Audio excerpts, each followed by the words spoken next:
जय हिंद दोस्तों। आज के इस वीडियो में हम लोग जानते हैं जो संविधान क्या है, आखिर में संविधान का कितना भाग होता है और कितना अनुच्छेद होता है। तो चलिए दोस्त वीडियो को शुरू करते हैं। तो दोस्त देखते हैं, संविधान भारत का वह पुस्तक है, संविधान क्या है, भारत का वह पुस्तक है जिससे हमें देश चलाने के बारे में जानकारी प्राप्त होती है। संविधान जो है हर भारत के नागरिक को हमेशा यानी याद रहना चाहिए। जिस प्रकार से हर किसी को रामायण याद है, उसी प्रकार से अगर संविधान हर किसी को याद रहे तो उनसे क्या होगा, जो करप्शन हो रहा है करप्शन बहुत ही कम होगा।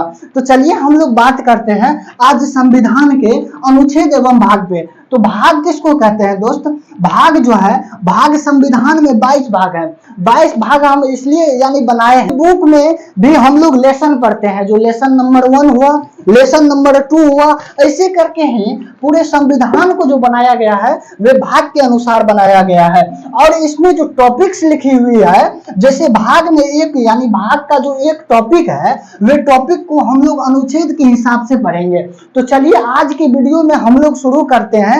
भाग 1 से लेकर टॉपिक्स होगी जिसको हम लोग अनुच्छेद कहते हैं, उनको हम लोग पढ़ेंगे। तो देखिए दोस्त, अनुच्छेद का अगर पूरे संविधान में बात करें तो मुख्य रूप से जो अनुच्छेद है वे 395 अनुच्छेद है। मुख्य रूप से कितना है? 395 है। अगर संशोधन करते हैं, अगर क्या करते हैं दोस्तों, अगर संशोधन करते हैं तो हम लोग ऐसा नहीं कि 396 बना देंगे, बिल्कुल भी नहीं बनाएंगे 396। इसको हम लोग कैसे करेंगे? तो संशोधन जब करेंगे तो इसी में, जैसे मान के चलिए यानी भाग 5 में हम लोग संशोधन कर रहे हैं, यानी भाग 5 का अनुच्छेद 61 में हम लोग संशोधन करना चाहते हैं, तो हम लोग जो जोड़ेंगे वे 61 का को करके जोड़ेंगे या एक करके जोड़ेंगे, ये ना कि हम लोग 396 कर देंगे। तब ये पूरी तरह से जो होगा वे संविधान का मूल ढांचा में परिवर्तन होगा।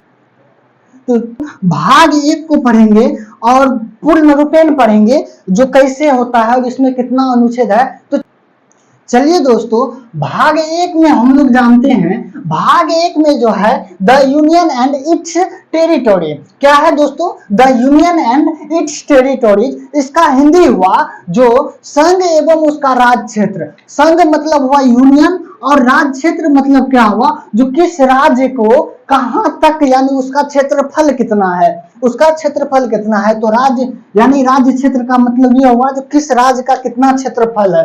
तो चलिए हम लोग भाग 1 में जो है, भाग 1 में अनुच्छेद का अगर बात करें तो 1 से लेकर 4 तक अनुच्छेद है, 1 से लेकर 4 तक अनुच्छेद है। तो आज हम लोग जो बात करेंगे वे टॉपिक होगा अनुच्छेद 1 में क्या कहता है, अनुच्छेद 1 में कहता क्या है। तो आर्टिकल 1 का हम लोग अगर बात करें तो आर्टिकल 1 में 3 भाग यानी 3 बातें लिखी हुई है। पहला है भारत राज्यों का संघ है, यानी भारत क्या है? राज्यों का संघ है। अगर दूसरा है तो राज्य को पहली अनुसूची में रखा गया है। और तीसरा है 3 प्रकार का क्षेत्र है, यानी स्टेट, यूनियन टेरिटोरीज और अर्जित। तो चलिए हम लोग बात करते हैं, पहले इनको समझते हैं। जो भारत राज्यों का संघ है, इसका अर्थ हुआ जो भारत का जो राज्य है किसी भी परिस्थिति में वे भारत से अलग नहीं हो सकता है, यानी यूनियन है। ये क्या है? संघ यानी यूनियन है। भारत का राज्य जो है किसी भी परिस्थिति में अलग नहीं होगा।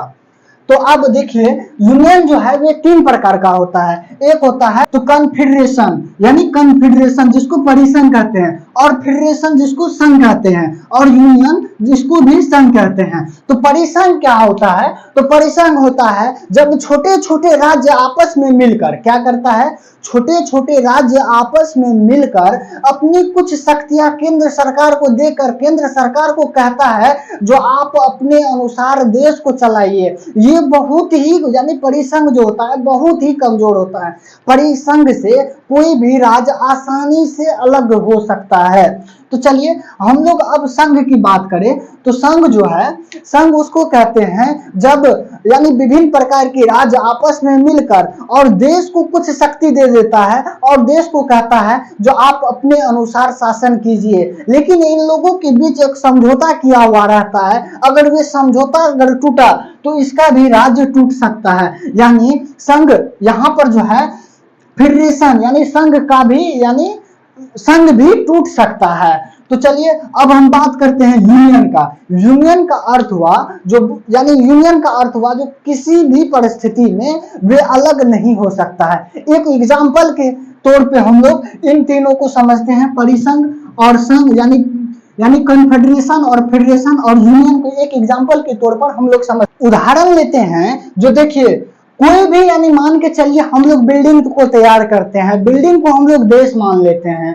अगर उस बिल्डिंग में हम लोग सीमेंट का प्रयोग नहीं करेंगे, यानी कोई भी दीवार अगर हम लोग जोड़ते हैं जैसे इस प्रकार से, इसके बीच में हम लोग सीमेंट का यूज नहीं करेंगे तो क्या होगा? अगर हम ये देश, इसको देश मान लेते हैं, इनको देश मान लेते हैं, अगर इनके बीच में हम लोग सीमेंट का प्रयोग नहीं किया है, अगर यहाँ से अगर एक ईंटा को खींचेंगे तो क्या होगा? ये फट से अलग हो जाएगा। इसी प्रकार परिसंघ जो होता है वे किसी भी, यानी कहीं पर भी कभी भी टूट सकता है, इसलिए इनको हम लोग परिसंघ के उदाहरण के तौर पर समझते हैं। चलिए अब फेडरल जो होता है, फेडरल यानी संघ जो होता है, इसी प्रकार हम लोग देखिए इस पे अगर हम लोग सीमेंट मार दें, अगर सीमेंट हम लोग लगा दे तो ये थोड़ा मजबूत हो जाता है, लेकिन इनको भी अगर छेनो है, थोड़ा से तोड़े ना, तो ये भी आसानी से टूट सकता है। तो इनसे क्या होता है? तो देखिए जब भी कोई, यानी छोटे छोटे राज्य मिलकर अगर देश को शक्तियां दे और उनके बीच एक समझौता कर लिया जाता है, जो हमको इस प्रकार की दिक्कत आएगी तो हम आपके देश से अलग हो सकते हैं, तो यही हुआ यानी संघ हुआ, जिसको हम फेडरल कहते हैं। अब संघ, यूनियन क्या हुआ? देखिए यूनियन को हम लोग समझते हैं, जब मान के चलिए हम कोई दीवार जोड़ते हैं, अगर दीवार जोड़ दिए, उनको अच्छी प्रकार से सीमेंट बालू भी, यानी सीमेंट बालू का भी यूज किए हैं और बाहर से क्या किए हैं? प्लास्टर करके पीओपी कर दिए हैं, तो क्या होगा?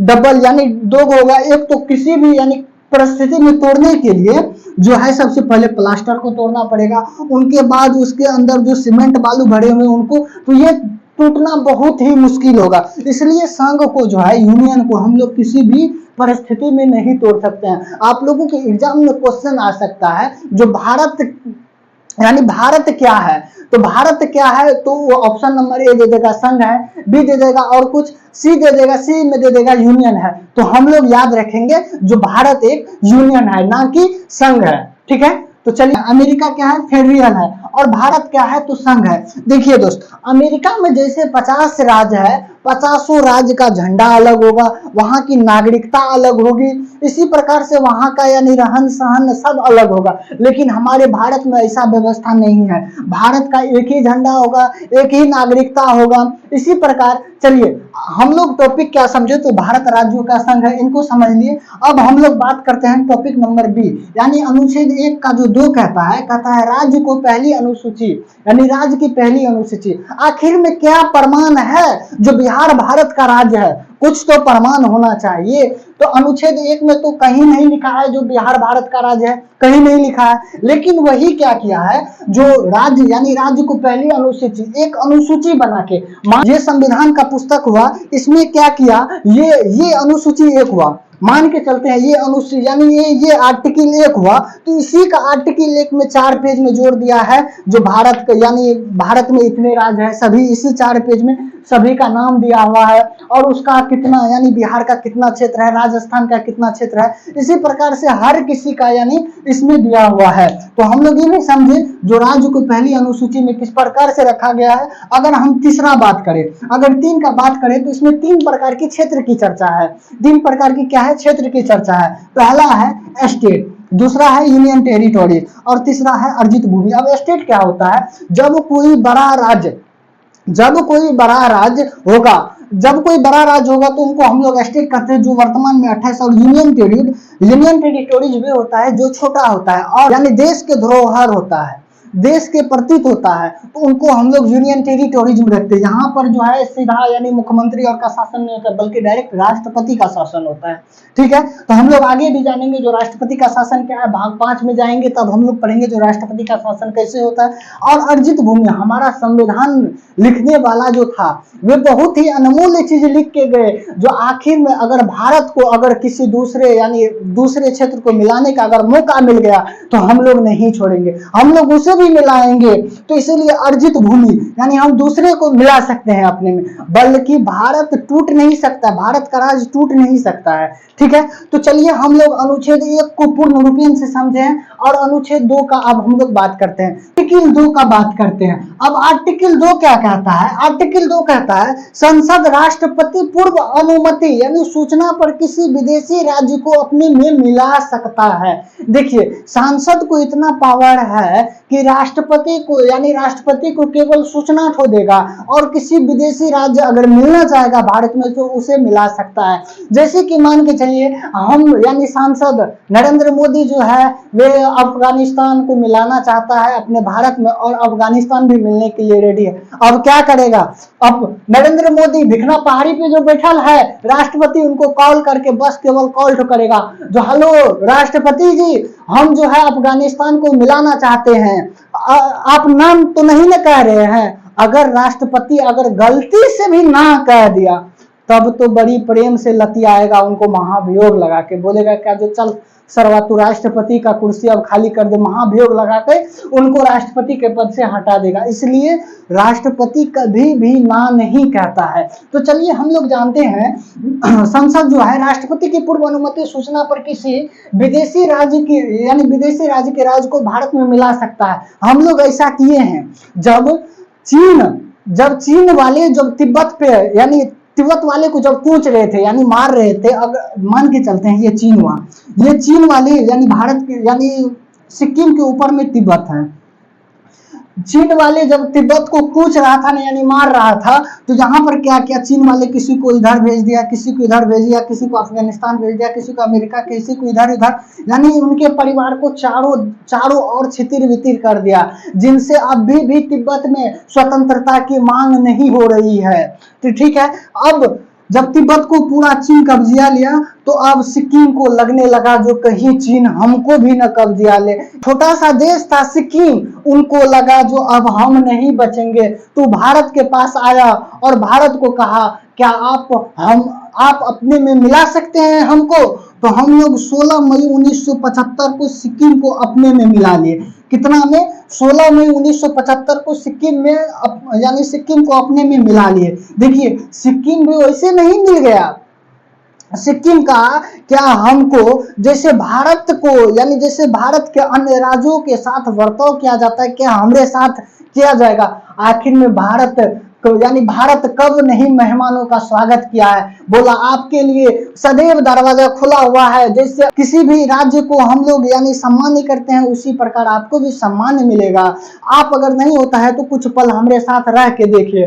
तो क्या किया 35वां संविधान संशोधन 1974 द्वारा, कितना 35वां संविधान संशोधन 1974 द्वारा सिक्किम को हम लोग सह राज बनाए। सिक्किम को ना तो हम लोग पूर्ण राज बनाए और ना ही वे स्वतंत्र यानी खुद में स्वतंत्र था, उसे हम लोग केवल सहराज बनाए। जो आओ हमारा अगर कल्चर तुमको पसंद होगा तो तू राज का दर्जा ले लेना। तो क्या किए 35वां संशोधन 1974 द्वारा सिक्किम को सहराज बनाए और जब इनका संशोधन हुआ तो हम लोग 2 का ए करके जोड़े, ए ना कि 3 करके जोड़े, 2 का ए करके जोड़े, 2 का ए में यानी संशोधन किया गया। चलिए अब हम लोग क्या कि 1 साल जब पूरा बीत गया तो यानी 36वां संविधान संशोधन, कितना 36वां संविधान संशोधन 1975 द्वारा सिक्किम को 22वां राज्य बना लिया गया। सिक्किम को लगने लगा जो भारत हमारे जैसे ही है, जैसे हम लोगों का कल्चर है वैसे भारत का है, तो उन्होंने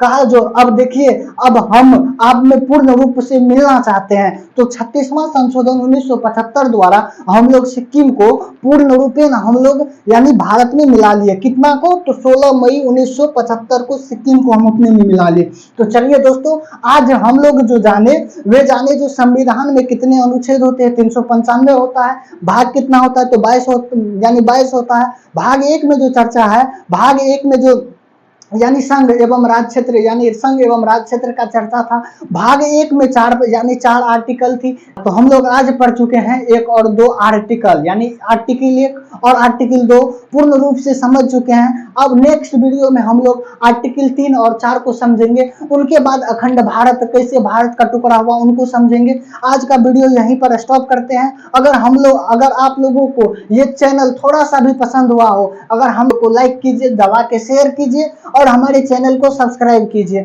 थैंक यू दोस्त, मिलते हैं नेक्स्ट वीडियो में।